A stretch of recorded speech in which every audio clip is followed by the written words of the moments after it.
Waitress saw everyone ignore the billionaire's deaf daughter. Then she spoke to her in sign language. You can help us a lot by subscribing to our channel and sharing this video. Could you please pass more of those shrimp appetizers to table 12? Clara adjusted her black serving uniform and grabbed another silver tray, weaving through the glittering charity gala at the grand ballroom. Clara, focus on the VIP section tonight, her supervisor called out. These are million-dollar donors, no mistakes. Of course, I understand. Clara nodded, balancing champagne flutes with practiced ease. She'd worked dozens of these high-society events over the past 6 months, since losing her regular job. Every paycheck mattered when you were barely scraping by. The ballroom sparkled with crystal chandeliers and designer gowns, but Clara's attention was drawn to a small figure sitting alone at a corner table. While adults mingled and laughed around her, an 8-year-old girl with long auburn hair sat isolated, staring down at her untouched plate. Her elegant navy dress and perfectly styled hair couldn't hide the profound sadness in her eyes. Clara approached the child's table, noticing how other staff members walked right past her without acknowledgement. The girl looked up with surprise when Clara knelt beside her chair. "Hi there. Would you like some appetizers?"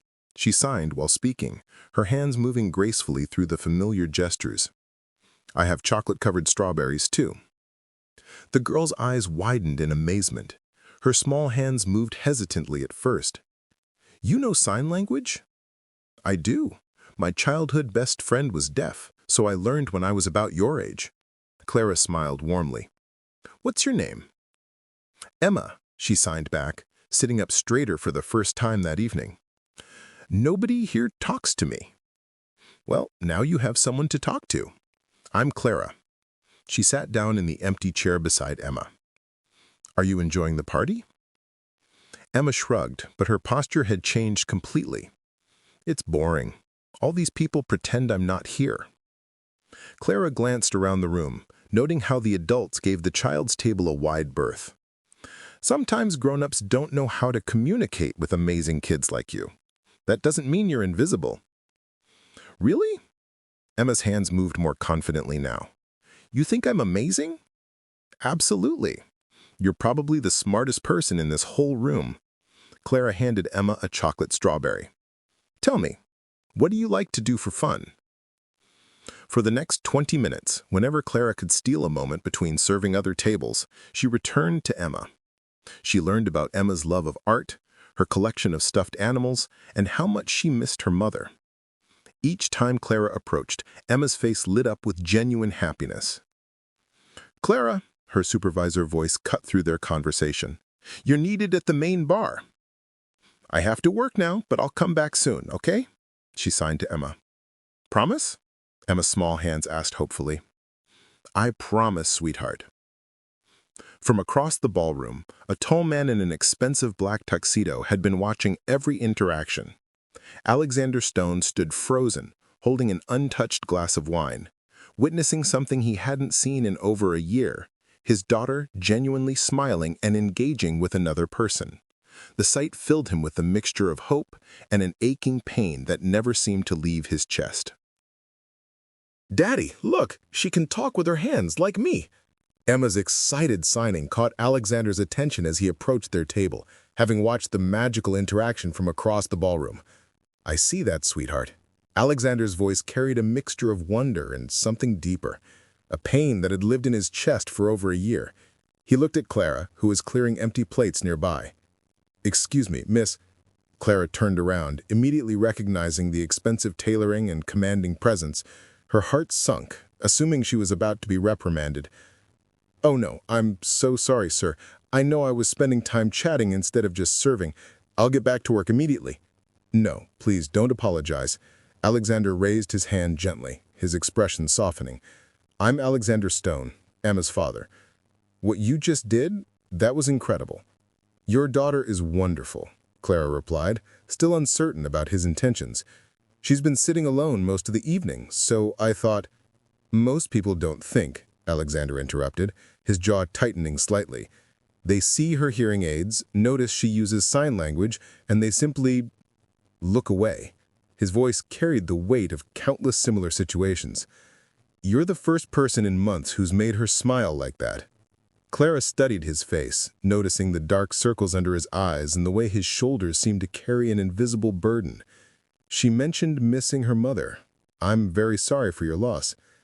Alexander's composure cracked for just a moment. The accident. It was... He stopped himself, clenching his fists. Emma lost her hearing that night, and I lost my wife. Sometimes I think Emma would be better off if... He caught himself again, looking away. If what? Clara asked gently. Nothing. It doesn't matter. Alexander straightened his posture, the CEO mask sliding back into place. What matters is that Emma connected with you tonight. She hasn't done that with anyone since the accident. Emma tugged on Clara's uniform sleeve. Can you stay and talk more, please? Clara looked between Emma's hopeful expression and Alexander's conflicted face. She could see something wasn't just about Emma's deafness. There was a deeper wound in this family. I wish I could, sweetie, but I'm working tonight, Clara signed back. We understand, of course, but I was wondering, would you be interested in spending time with Emma outside of work? As a tutor, perhaps? She's been struggling to connect with other children, and clearly you have a gift. Daddy never smiles anymore either. Maybe Clara can help him too. Alexander's face went pale at his daughter's observation. Clara noticed the exchange and felt her heart break a little for both of them. I'd be honored to help Emma, Clara replied carefully, sensing there was much more to this family story than what appeared on the surface. Could we perhaps meet for coffee tomorrow to discuss Emma's needs? Alexander pulled out an elegant business card, his hands trembling slightly. I realize this is unusual, approaching someone at work like this, but Daddy gets scared when I don't talk to people. Emma signed bluntly, making Alexander's face flush with embarrassment and pain. Emma, sweetheart. Alexander's voice broke slightly before he composed himself. She's not wrong, though. I've hired 3 different tutors and therapists over the past year. None of them could connect with her the way you just did in 20 minutes. Clara studied Alexander's expression more carefully. Beneath the polished exterior of a successful businessman, she could see something eating at him from the inside. What happened in the accident, if you don't mind me asking? Alexander's jaw clenched. We were driving home from Emma's school play. It was raining, and He stopped, his hands forming fists. I should have been more careful. I should have taken a different route. I should have... Daddy blames himself, Emma signed to Clara, not realizing her father could see. He thinks it's his fault. Mommy died, and I can't hear anymore. The raw truth hit Clara like a physical blow. She watched Alexander's carefully constructed mask crumble as he realized his daughter had been reading his guilt all along. The other car ran the red light. But I keep thinking, if I had left 5 minutes earlier, or taken Oak Street instead of Main Street, or if I had insisted we stay home that night. His voice trailed off. Alexander, Clara said gently, accidents are called accidents because no one plans them. You couldn't have known. But I was supposed to protect them. The words burst out of him with years of pent-up anguish. I was supposed to keep my family safe, and I failed.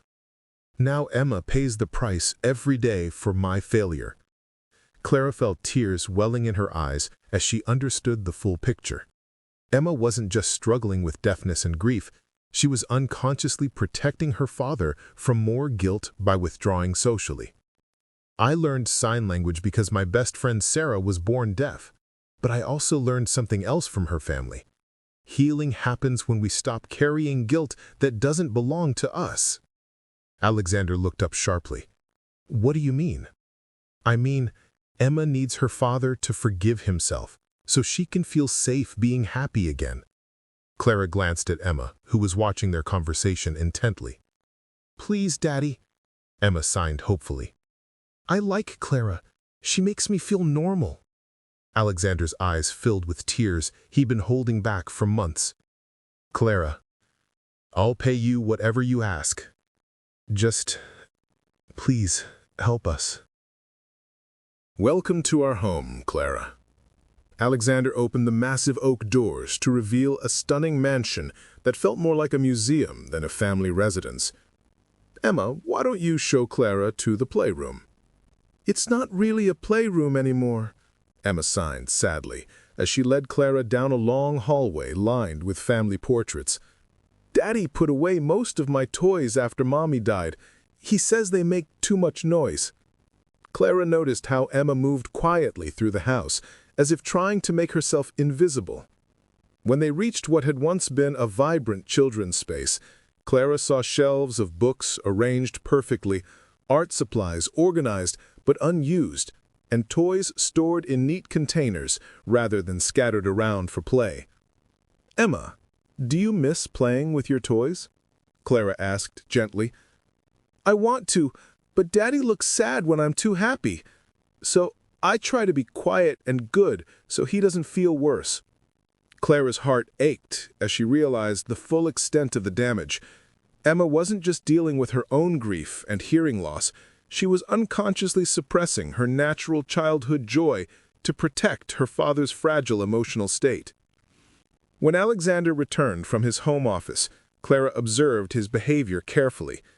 He moved through the house like a ghost, touching nothing unnecessarily, avoiding the family photos on the walls, and speaking in hushed tones, as if any sound might shatter something precious.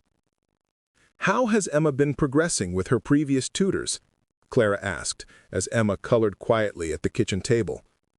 Alexander ran his hairs through his hair, a gesture Clara was beginning to recognize as his tell for stress. They all said the same thing, that she's intelligent and capable, but refuses to engage fully. They blamed her stubbornness, but I think... He paused, watching Emma. I think she's protecting me. What do you mean? Look at her right now. She's 8 years old, but she sits like she's afraid to disturb anything. She colors inside the lines perfectly, never makes a mess, never asks for things she wants.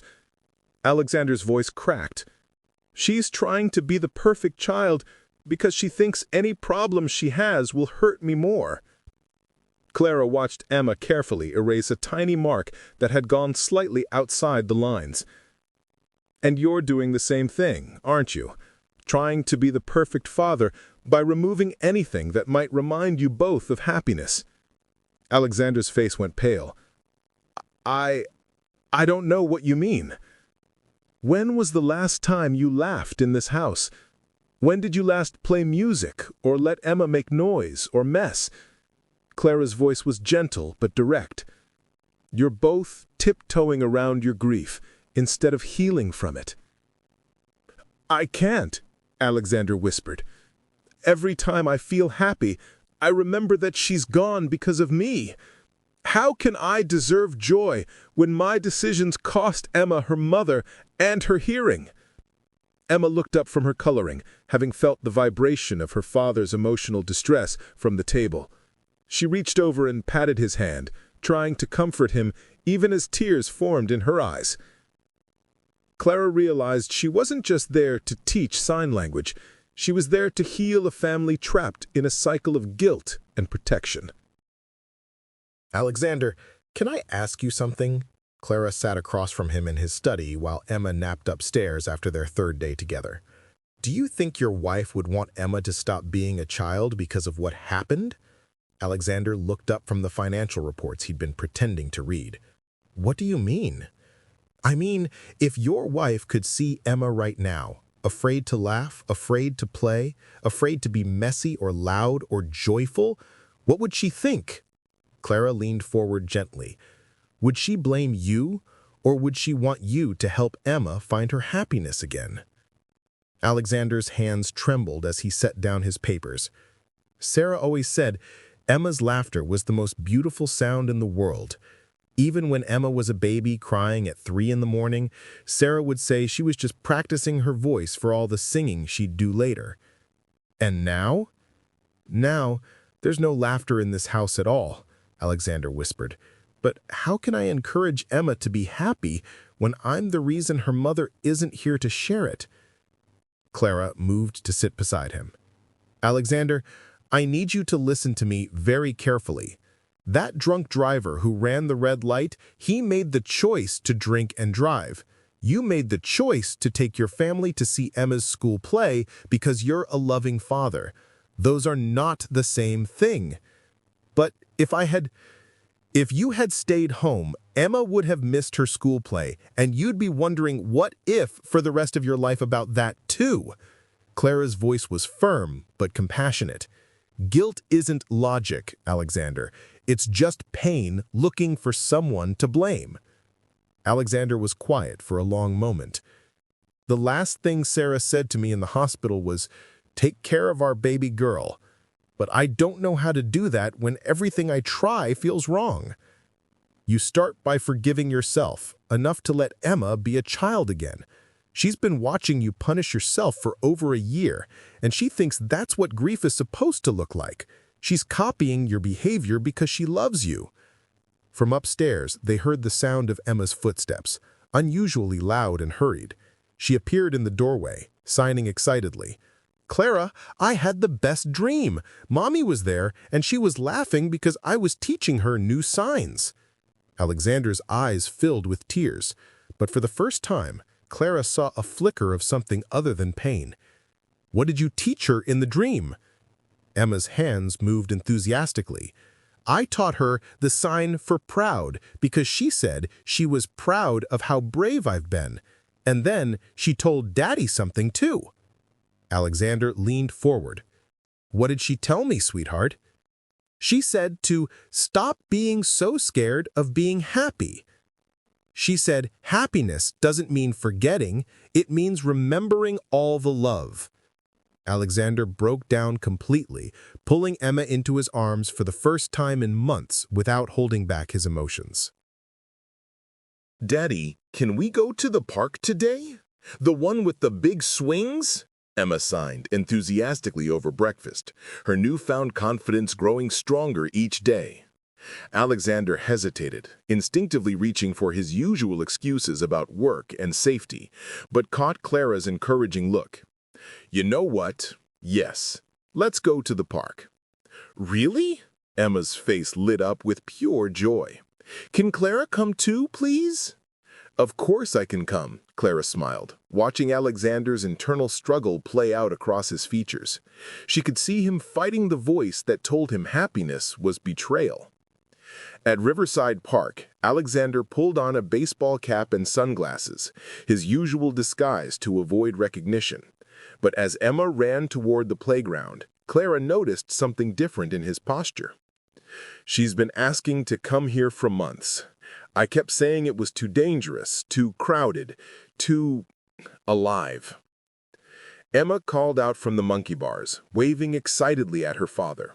For a moment, Alexander's face transformed with pride and love before the familiar shadow of guilt crept back in.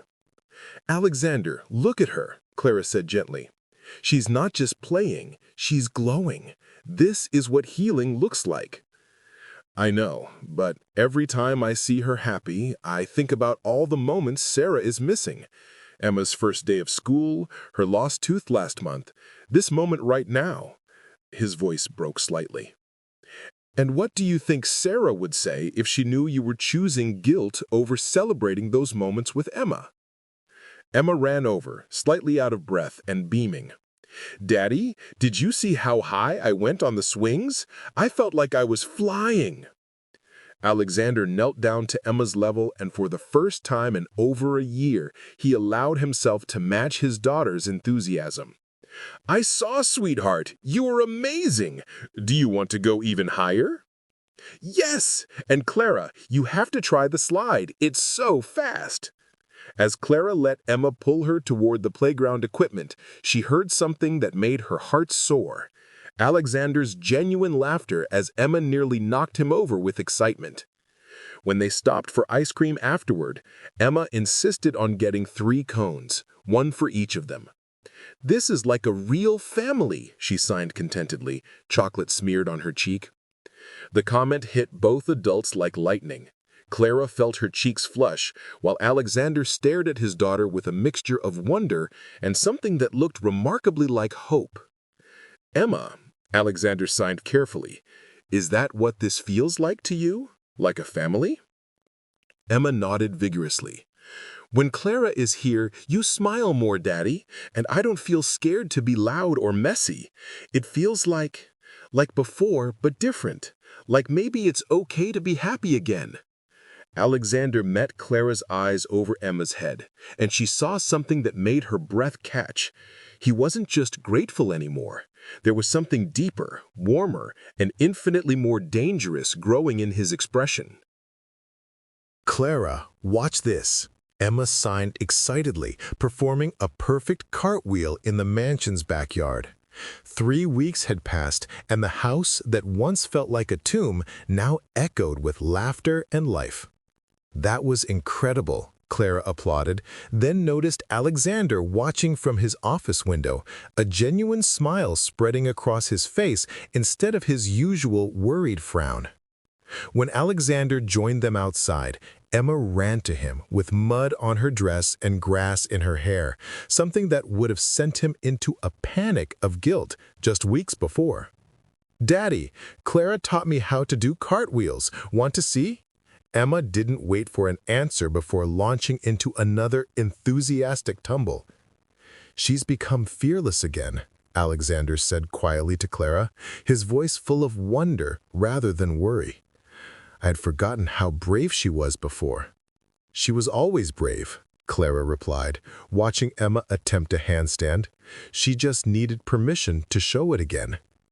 That evening, after Emma had gone to bed, Alexander found Clara tidying the playroom, which was now actually used for playing, with art supplies scattered across tables and building blocks creating elaborate cities on the floor. "Clara, I need to tell you something," Alexander said, his voice carrying a weight that made her look up sharply.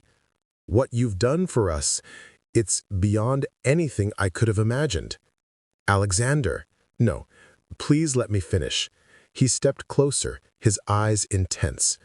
"When Sarah died, I thought I'd lost the ability to be happy forever.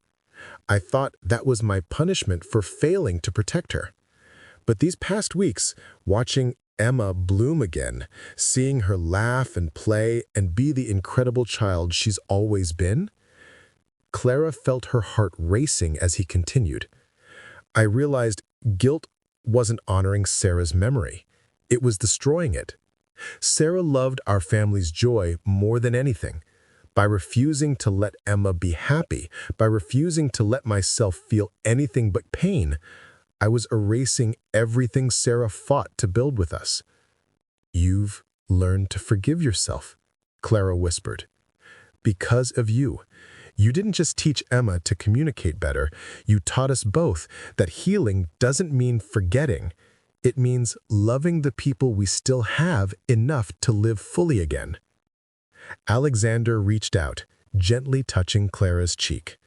"And somewhere in that healing, I discovered something I never expected to feel again." Clara's breath caught.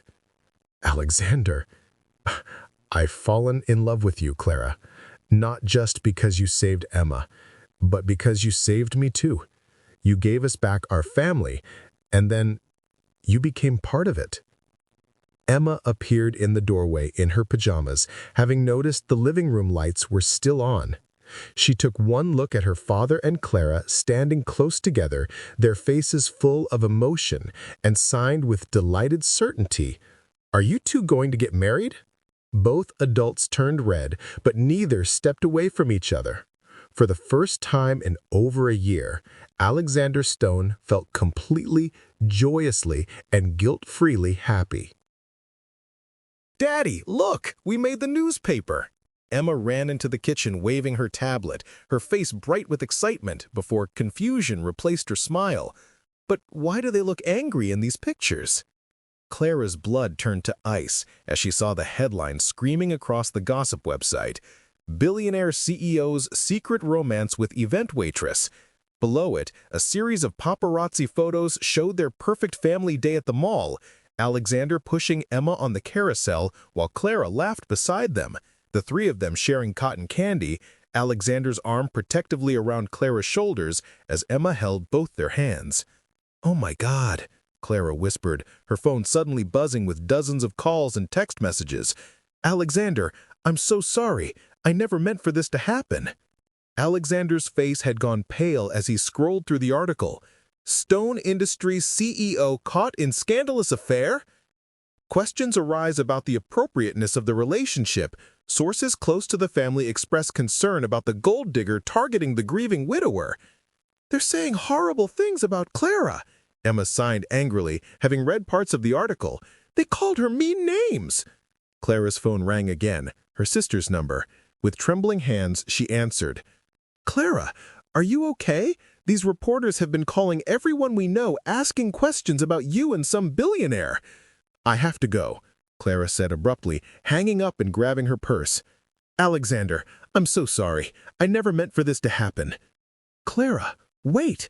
Alexander reached for her arm, but she pulled away. "No, you don't understand. Look at what they're writing. They're making me sound like some kind of opportunist who targeted your family. They're going to tear apart everything we've built." Tears streamed down her face.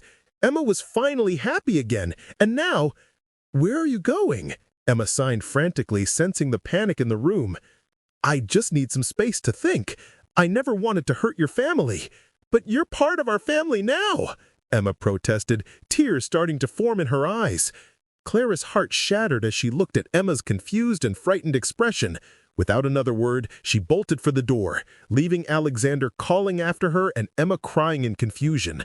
Alexander's phone immediately started ringing, his publicist, board members, reporters. As he looked at Emma's devastated face, he felt a familiar surge of panic and guilt. But this time, it was different.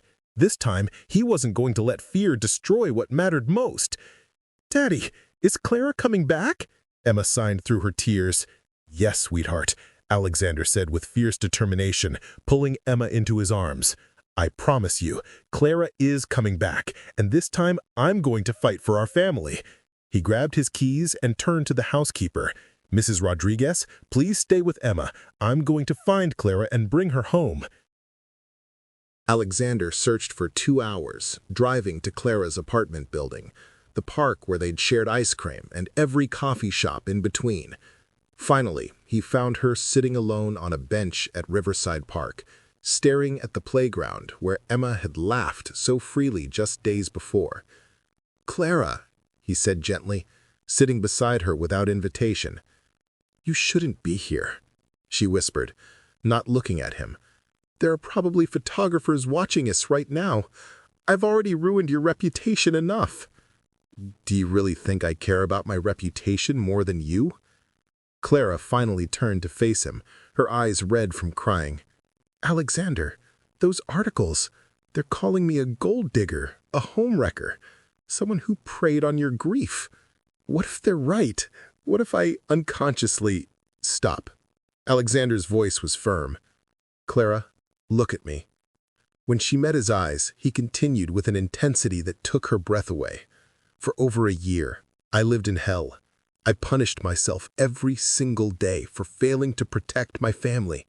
I turned my home into a tomb, my daughter into a shadow of herself, and myself into a ghost. Alexander, and then you walked into our lives and everything changed. Not because you wanted my money or my status, but because you saw 2 broken people and chose to love us back to life." His voice cracked with emotion. "You gave Emma her laughter back. You gave me permission to live again. You didn't just heal our family, Clara. You became our family." Clara sobbed, covering her face with her hands. "But the scandal, the reporters, what this will do to Emma." "Emma asked me this morning if you were coming back, and do you know what I told her? I told her yes, because I refuse to let fear destroy the best thing that's happened to us since Sarah died. What if the board of directors?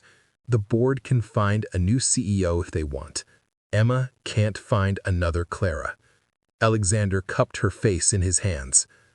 "I spent a year believing I didn't deserve happiness because of one terrible night I couldn't control. I'm not going to spend another day believing I don't deserve you because of what some strangers write in newspapers. Clara stared at him through her tears. You really mean that? Clara, I love you. Not because you're convenient, not because you're good with Emma, but because you're the strongest, most compassionate person I've ever met.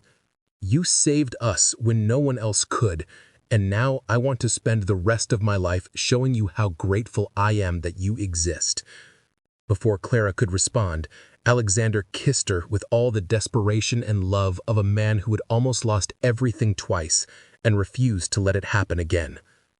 Come home with me, he whispered against her lips. Let me show the world who you really are. Clara! Emma's joyful signing was the first thing they saw as they walked through the front door together, hand in hand. You came back! Daddy said you would, but I was scared. Clara knelt down and pulled Emma into a fierce hug. I'm so sorry I left, sweetheart. I was scared too, but your daddy reminded me that families don't run away from each other. They face things together. Are we really a family now? Emma asked, looking between Clara and her father with hopeful eyes. Alexander knelt beside them both. Emma, Clara and I love each other very much, and we both love you more than anything in the world. If you'd like Clara to be part of our family officially, I'd like to ask her to marry me. Emma's eyes went wide with excitement. Really? Clara, will you say yes? Clara looked at Alexander's loving face, then at Emma's eager expression, and felt her heart overflow with certainty. Yes, sweetheart, I'd be honored to be your stepmom. Emma threw her arms around both of them, and they stayed that way for several minutes, finally feeling complete. The sound of car doors slamming outside broke their moment. Through the window, they could see news vans and photographers gathering on the street. They found us, Clara said quietly, instinctively moving to protect Emma. Alexander stood up with determination. Good. It's time to set the record straight. He opened the front door and walked directly to the crowd of reporters, his arm around Clara's waist and Emma holding Clara's hand. Ladies and gentlemen, I have a statement to make. This is Clara Mitchell, the woman who saved my family and who I'm proud to call my girlfriend. She's not a gold digger or an opportunist. She's a teacher, a healer, and the most genuine person I've ever known. Mr. Stone, how do you respond to critics who say, I respond by saying that Clara taught my daughter to communicate again, taught me to forgive myself, and brought love back into our home after the darkest period of our lives. Anyone who has a problem with that has clearly never experienced real love themselves. Emma stepped forward and signed to Clara, who translated with a smile. Emma wants everyone to know that Clara makes the best pancakes in the world and gives the best hugs, and she's happy we're going to be a real family. 1 year later, at their wedding ceremony, a sign language interpreter stood beside the officiant, translating every word for Emma, who served as the ring bearer. As Alexander and Clara exchanged vows, Emma signed to the entire congregation, "This is what happy looks like." Alexander Stone, once a man consumed by guilt and grief, now stood as a husband and father who had learned that the greatest honor to his late wife's memory was living fully and loving completely with the family he still had and the amazing woman who had made it whole again. I hope you enjoyed this story. Please tell us how you rate it from 0 to 10. Hey, subscribe to be notified when we release new stories. Click the like button and share with anyone you think might also like it. See you next time.